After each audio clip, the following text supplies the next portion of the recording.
परिचय। भाई, गणित की एक समस्या को लेकर मैं उलझन में हूं। क्या तुम मेरी सहायता कर सकते हो? जरूर रवि, मुझे बताओ। किसी संख्या के ऊपर लगी 2 की घात का क्या अर्थ होता है? रवि, यह किसी संख्या के उसी संख्या से गुणन को व्यक्त करता है। अतः हम इसे संख्या का वर्ग कहते हैं। अब मैं समझा। मैं तुम्हें कुछ और बताता हूं। वर्ग के अतिरिक्त एक वर्गमूल भी होता है, जो वर्ग का प्रतिलोम होता है। ये तो बहुत रुचिकर लग रहा है। मैं इसके बारे में और जानना चाहता हूं। छात्रों, आज हम वर्ग और वर्गमूल के बारे में सीखेंगे। हमारे साथ आइए। उद्देश्य। इस पाठ के अंत में आप निम्न करने में सक्षम हो जाएंगे। किसी संख्या के वर्ग की गणना करना, वर्गमूल और पूर्ण वर्ग को परिभाषित करना, अभाज्य गुणनखंडन और दीर्घ विभाजन विधि से किसी दी गई संख्या का वर्गमूल ज्ञात करना।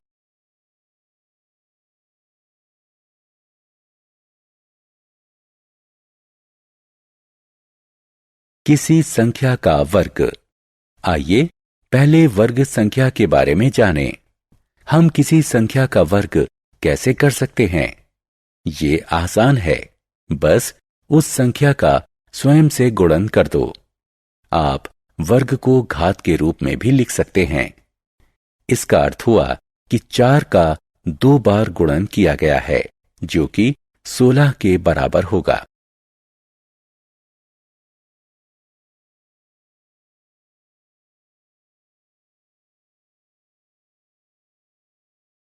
पूर्ण वर्ग। आइए पढ़ें। 1 का वर्ग 1 होता है, 2 का वर्ग 4 होता है, 3 का वर्ग 9 होता है, 4 का वर्ग 16 होता है, 5 का वर्ग 25 होता है। इसी तरह अन्य संख्याओं का भी वर्ग है। हम गुणन तालिका से भी वर्ग प्राप्त कर सकते हैं। क्या आप जानते हैं कि इन संख्याओं को क्या कहते हैं? इन्हें पूर्ण वर्ग कहते हैं। पूर्ण संख्याओं के वर्ग को पूर्ण वर्ग कहते हैं।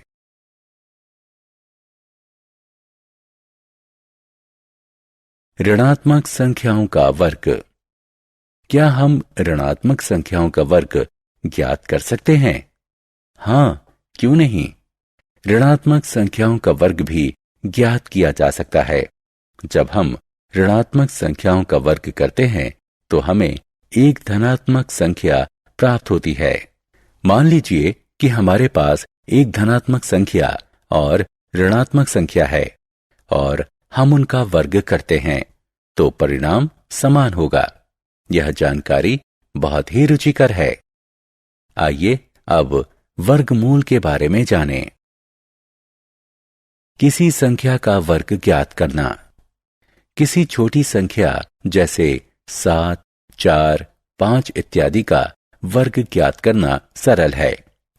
लेकिन क्या 27 जैसी संख्या का वर्ग तत्काल ज्ञात किया जा सकता है? आइए जानें कि हम 27 का वर्ग कैसे ज्ञात कर सकते हैं। हम जानते हैं कि 27 20 और 7 का योग है, अतः 27 का वर्ग इसके बराबर होगा।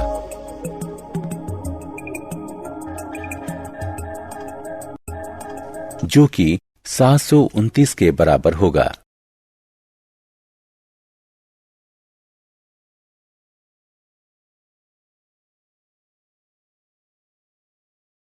वर्गमूल क्या है? वर्गमूल वर्ग की प्रतिलोम संक्रिया है। ये वो संख्या है जिसका स्वयं से गुणन करने पर मूल संख्या प्राप्त होती है।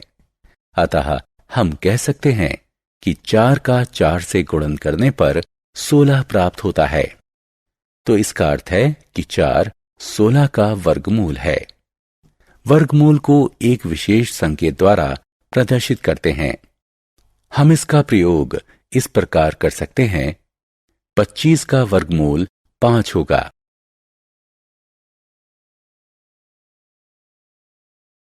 पुनरावृत्त व्यवकलन संख्या। हम किसी दी गई संख्या का पुनरावृत्त व्यवकलन यानी घटान विधि द्वारा वर्गमूल ज्ञात कर सकते हैं। यह सचमुच बहुत ही आसान है। आइए 81 का वर्गमूल ज्ञात करें। 1 से शुरू करके 81 से क्रमागम विषम संख्याओं को तब तक घटाते जाइए जब तक कि उनका अंतर शून्य न हो जाए। आपने ध्यान दिया होगा कि शून्य अंतर प्राप्त करने के लिए 9 बार घटाना पड़ा, अतः 81 का वर्गमूल 9 होगा। अभाज्य गुणनखंडन विधि। अब हम अभाज्य गुणनखंडन विधि से किसी संख्या का वर्गमूल ज्ञात करने का प्रयास करेंगे।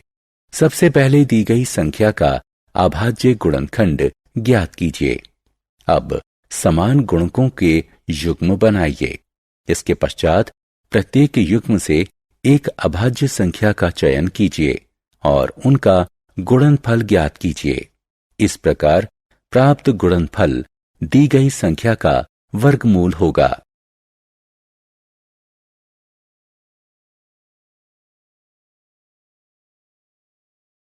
दीर्घ विभाजन विधि। अभाज्य गुणनखंडन विधि से बड़ी संख्याओं का वर्गमूल ज्ञात करना कठिन हो जाता है, इसलिए हम दीर्घ विभाजन विधि का प्रयोग करते हैं। आइए इसके चरण देखें। सबसे पहले दाएं से बाएं तरफ संख्याओं के युग्म के ऊपर बार खींचिए।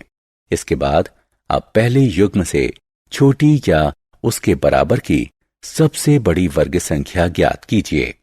यह 40 है। क्योंकि 36 40 से छोटा है, इसलिए हम 6 को भाजक और 6 को भागफल के रूप में लेंगे। अब 36 को 40 में से घटा दीजिए। तत्पश्चात अगली बार यानी 96 को शेष फल के दाएं तरफ लाएं। अब भाजक को दुगना कर दें। अब सबसे बड़ी संख्या जो भागफल की अगली संख्या होगी, इस प्रकार सोचें कि इस नई संख्या और भाजक का गुणनफल नए भाज्य से कम या समान हो। अब हमारे पास 124 गुणा 4 बराबर 496 है। क्योंकि शेषफल 0 है, इसलिए 4096 का वर्गमूल 64 होगा।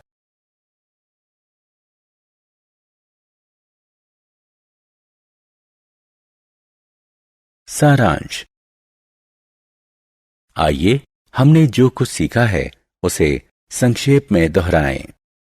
यदि किसी प्राकृत संख्या m को n वर्ग के रूप में व्यक्त कर सकते हैं, जहां n भी एक प्राकृत संख्या है, तब m एक वर्ग संख्या है। पूर्ण वर्ग पूर्ण संख्याओं के वर्ग होते हैं। ऋणात्मक संख्याओं के वर्ग धनात्मक संख्या होते हैं। वर्गमूल वर्ग की प्रतिलोम संक्रिया है। पुनरावृत्त व्यवकलन विधि में निम्न चरण होते हैं। दी गई संख्या से 1 से शुरू करके क्रमागत विषम संख्याओं को तब तक घटाएं जब तक कि परिणाम 0 न प्राप्त हो जाए। जितने चरण में 0 प्राप्त हुआ है उनकी गिनती कीजिए। अभाज्य गुणनखंडन विधि में निम्न चरण होते हैं। दी गई संख्या के अभाज्य गुणनखंडन ज्ञात करना, अभाज्य संख्याओं का युग्म बनाना, अभाज्य संख्याओं के प्रत्येक युग्म में से एक अभाज्य संख्या लेना, दी गई संख्या का वर्गमूल ज्ञात करने के लिए इन अभाज्य संख्याओं का गुणनफल ज्ञात करना।